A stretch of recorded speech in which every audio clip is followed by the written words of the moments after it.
Good morning, how are you? Here I am again with all of you. I've been absent for a couple of days because of technical problems that I was having, and also traveling, but anyway, we're back. And I'm answering your questions. Most of these questions are coming from readers of You Are the Universe, discovering your cosmic self and why it matters.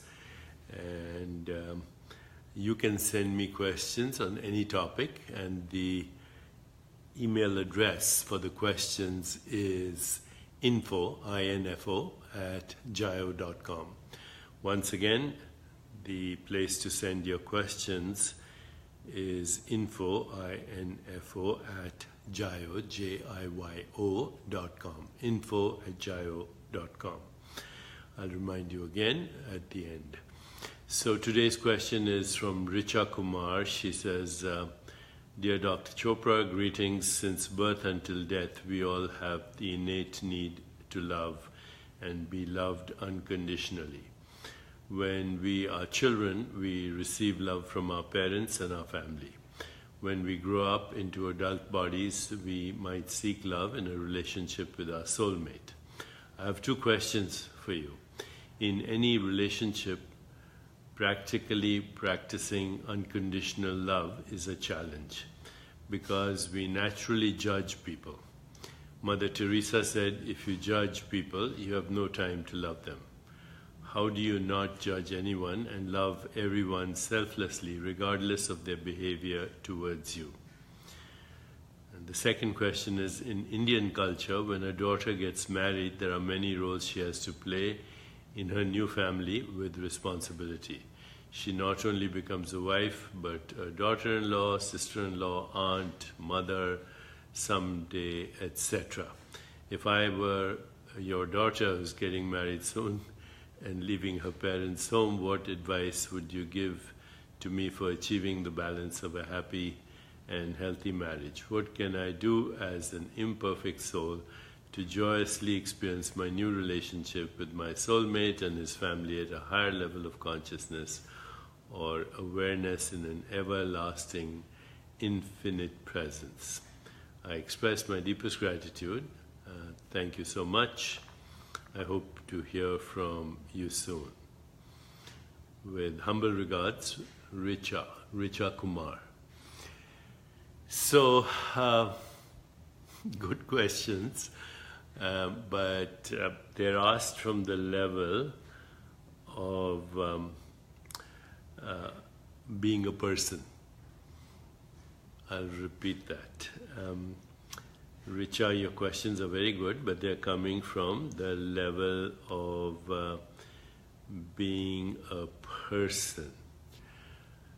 And I have said many times before that the person itself is a process in awareness.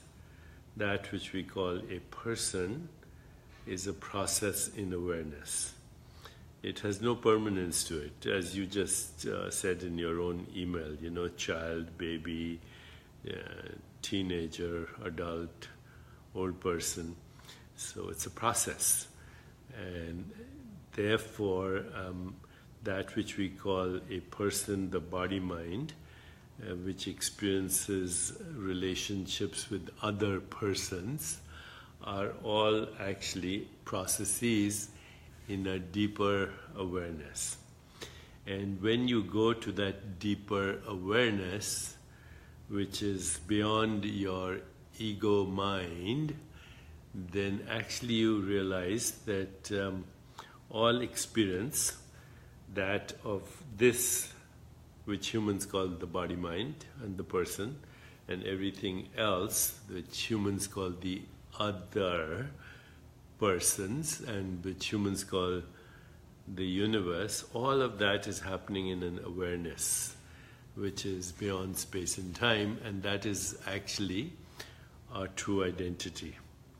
So the awareness in which you experience that which you call your body-mind, or that which you call a person and other persons, and in that awareness where you also experience the world, that is the same awareness where other people, or that which we call other people, are experiencing themselves and the world. In other words, there's one awareness in which we are differentiated into different modes of knowing and different objects observed. And we all think this is me, but actually the awareness in which all this is happening is one. And when we shift to that awareness, when I shift to that awareness and I see you and me and everything else as an experience in that awareness, and when therefore I see myself as awareness in you, in another person, that is real love. Love is seeing yourself in the other. And as Rupert Spira says, beauty is seeing yourself in an object, whatever that object is. Okay? If you see yourself as awareness in another object, then that experience is called beauty. If you see yourself in another person, that experience is called love.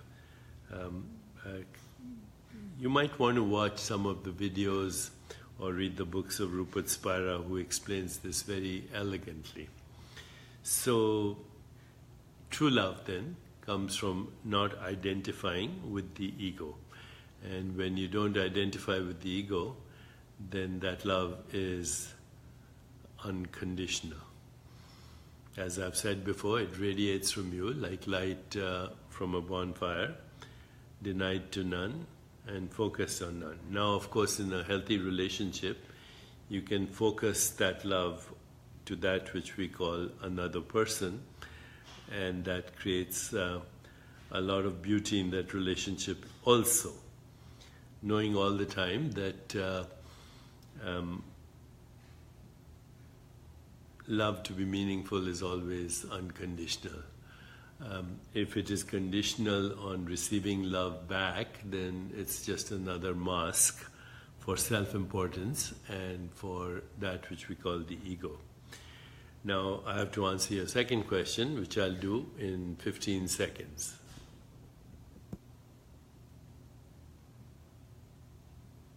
Now we are on to your second question, Richa, which is about the roles you play as a woman.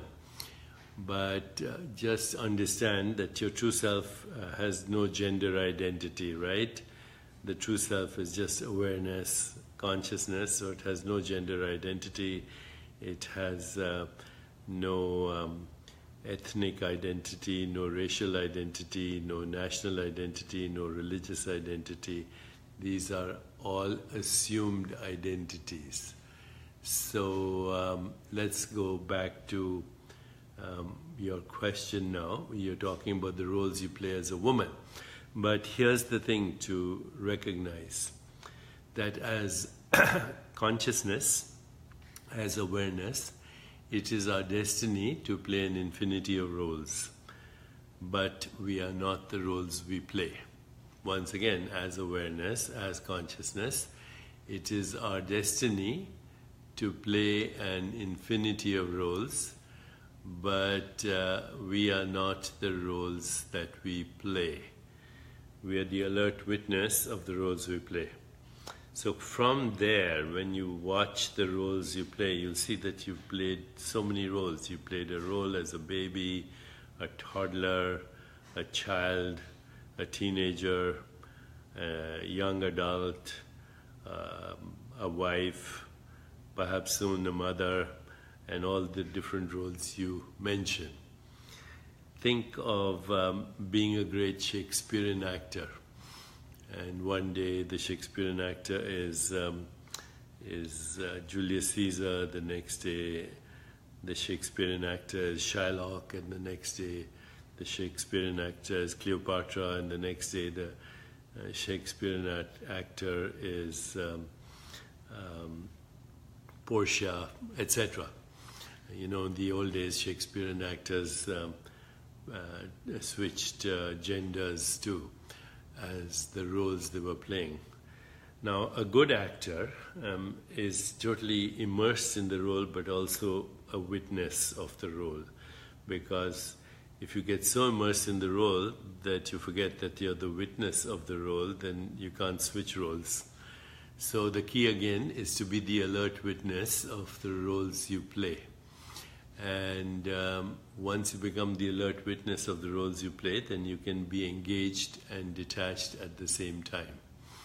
This is what many spiritual traditions call to be in the world and not of it. To be in the world and not of it. Now, this doesn't take out the passion in a role. The passion can be very intense, but the passion is without melodrama. And that's what makes for a true relationship, because ultimately all relationship is relationship of the self as me and the other, me and all this. It's awareness splitting itself into subject and object, and therefore the role of all relationship is to move to a higher level of consciousness where we see ourself in the other and the other in ourself. And that is love. Love is the ultimate truth at the heart of creation. So don't get caught up in the melodramas of relationship, which are ego dramas and very destructive. Just learn to be the alert witness of all that is happening in an eternal now. And when you become the alert witness in all that is happening in the eternal now, then you are love itself. As the great Indian poet Rabindranath Tagore said, love is not a mere sentiment or emotion, it's the ultimate truth at the heart of creation. And what is ultimate truth at the heart of creation? We are members of one body, we are members of a shared mind, and we are differentiated from the one consciousness. And then that one consciousness is only love, is only love. So I hope this helps you a little bit, and I hope it's not too abstract, but I had to answer the question from a level of true honesty, and also from the level that actually brings fulfillment, peace, joy, and divine qualities to our behavior in the world. These divine qualities ultimately are those that make us understand that existence is inseparable. Inseparable. Existence is inseparable. And that we are, in the deeper reality, the one being in different disguises. And at that level there is ease and joy and compassion and empathy and peace and equanimity. Okay? So all the best, and I'll see you tomorrow. Thank you. Once again, you can send me questions from this book, which is You Are the Universe, Discovering Your Cosmic Self and Why It Matters, or any other question. And the question should be sent to the following email: Jayo, J-I-Y-O, sorry. The question should be sent to the following email: info, I-N-F-O, @jayo.com, info @jayo.com.